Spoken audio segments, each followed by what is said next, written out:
ketika kita diuji dengan kesulitan halal dan haram, ketika kita diuji dengan hak dan batil, ketika kita diuji dengan satu perkara yang harus menguji iman kita, menguji mana yang lebih kita ambil, apakah kebaikan atau keburukan, iman inilah yang berperan.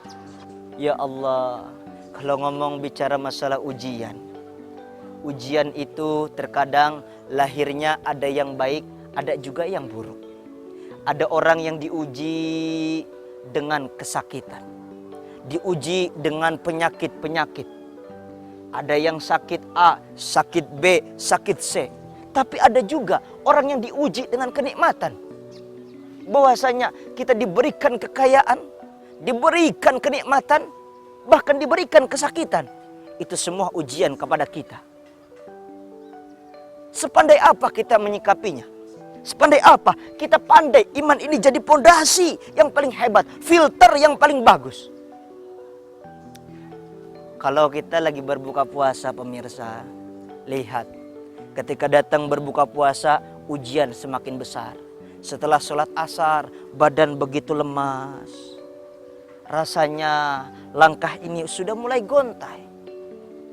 Tapi ketika makanan, minuman hadir di meja makan, subhanallah, ujian itu datang, menggebu-gebu rasa kita.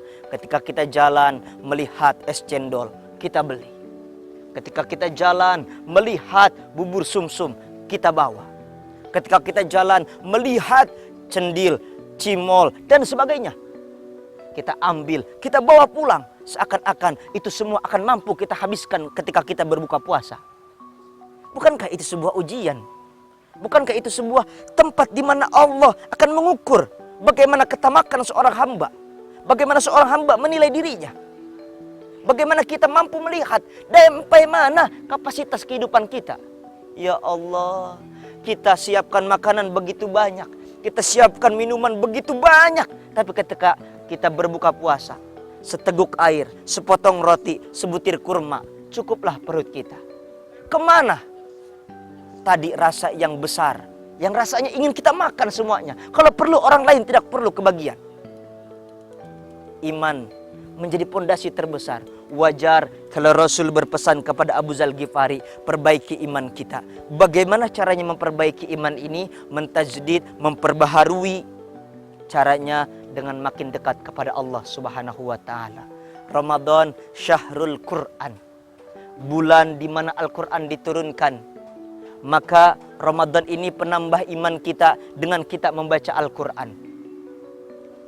Ketika malam datang, selesai sholat tarawih, kita buka Al-Quran satu bab demi babnya, satu juz demi juznya. Kita pelajari apa cerita yang ada di dalamnya, apa perintah Allah yang seharusnya kita kerjakan, dan larangannya mana yang harus kita tinggalkan.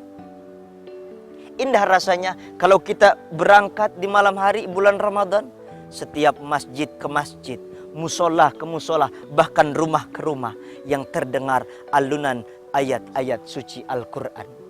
Bismillahirrahmanirrahim.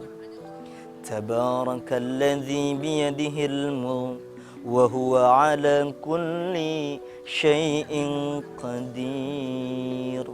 Ya Allah, rasanya rumah itu pasti sakinah, mawaddah, warahmah. Lingkungan itu akan indah ketika mereka makin dekat kepada Allah. Perbaharui iman kita, tajdid iman ini dengan cara makin dekat kepada Allah.